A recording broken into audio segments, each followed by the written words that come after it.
अब यहाँ पे हम समझेंगे फोकस दूरी। ध्रुव तथा फोकस बिंदु के बीच की दूरी फोकस दूरी कहलाती है। इसे हम F से प्रदर्शित करते हैं। पिछले चित्र में आप देखेंगे फोकस दूरी F बराबर OF।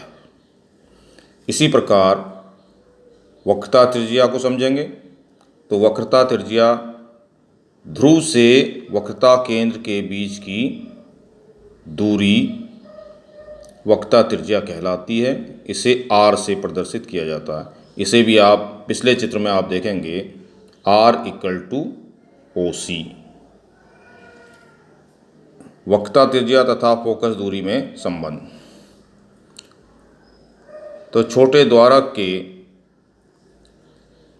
दर्पण में दर्पण की फोकस दूरी वक्रता त्रिज्या की आधी होती है। F = R/2। अब यहाँ पर अवतल दर्पणों द्वारा प्रतिबिंबों का बनना समझेंगे। तो अवतल दर्पण के द्वारा अलग अलग स्थितियों में प्रतिबिंब किस प्रकार से बनता है उन्हें हम इस क्रम में प्रदर्शित करेंगे।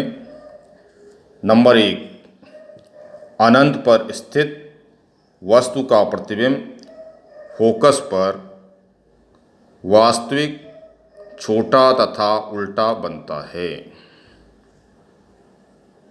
यानी अगर कोई वस्तु अनंत पे रखी हो, अनंत का मतलब है काफ़ी दूर पे, तो इसे हमने डॉट डॉट से दिखाया। ये कोई वस्तु है अनंत पे रखी हुई A, B, तो यहाँ से यहाँ पर रखी वस्तु का प्रतिबिंब हमेशा वक्रता केंद्र और फोकस के बीच बनेगा और छोटा उल्टा बनेगा और वास्तविक बनेगा। तो यहाँ पे आप देख रहे हैं कि AB वस्तु से चलने वाली जो एक प्रकाश किरण समांतर किरण है वो परावर्तन के पश्चात फोकस बिंदु से गुजरती हुई निकलेगी और दूसरी किरण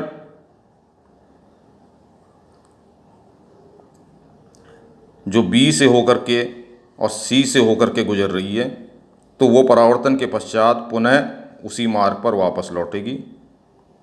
तो जहाँ पर ये दोनों परावर्तित किरणें टकराती हैं तो वहाँ पर एक उल्टा प्रतिबिंब A', B' बनता है। इसी तरीके से दूसरी स्थिति में आप देखेंगे वक्रता केंद्र से दूर स्थित वस्तु का प्रतिबिंब फोकस तथा वक्रता केंद्र के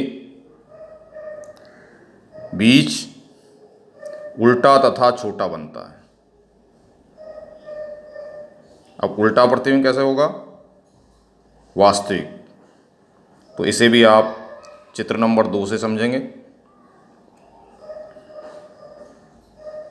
वक्रता केंद्र से दूर यानी C से ये दूरी पर है कोई प्रतिबिंब वस्तु AB, तो इससे चलने वाली किरणें आप देख रहे हैं। एक पहली किरण है परावर्तन के पश्चात फोकस बिंदु से होकर गुजर रही है, दूसरी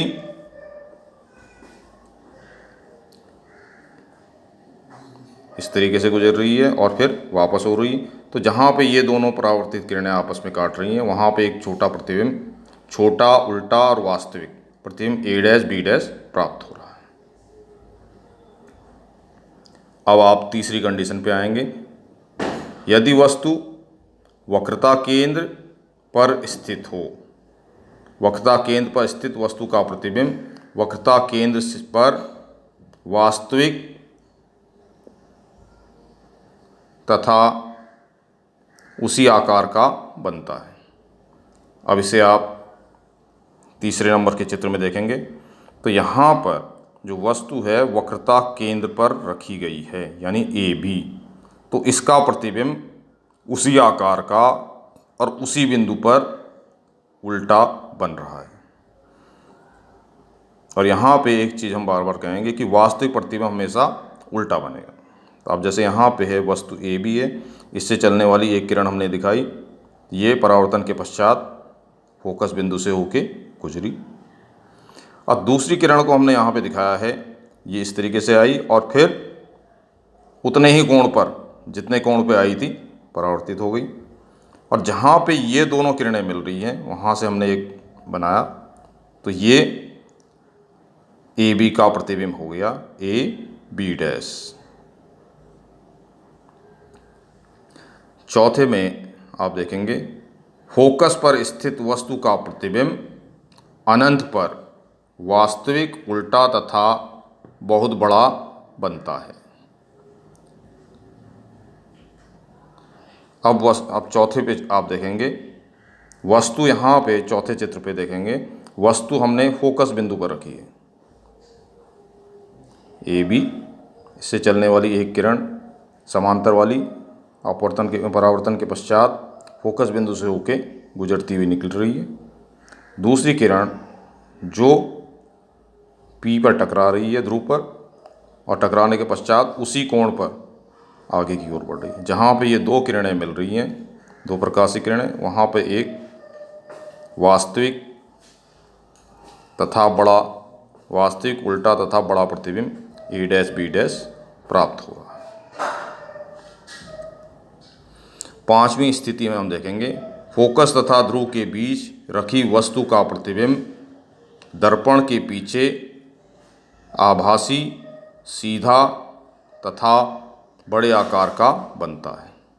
अब पांचवी स्थिति में हम आएंगे, तो यहाँ पे वस्तु फोकस बिंदु F तथा ध्रुव के बीच रखी गई है।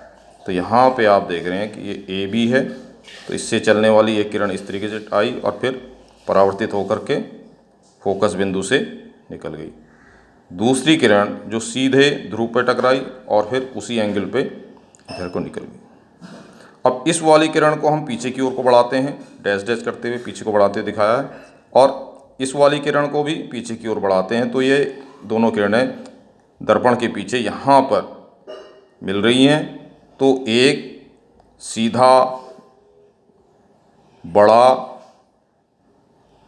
और आभासी प्रतिबिंब ए डैश बी डैश प्राप्त हो रहा है।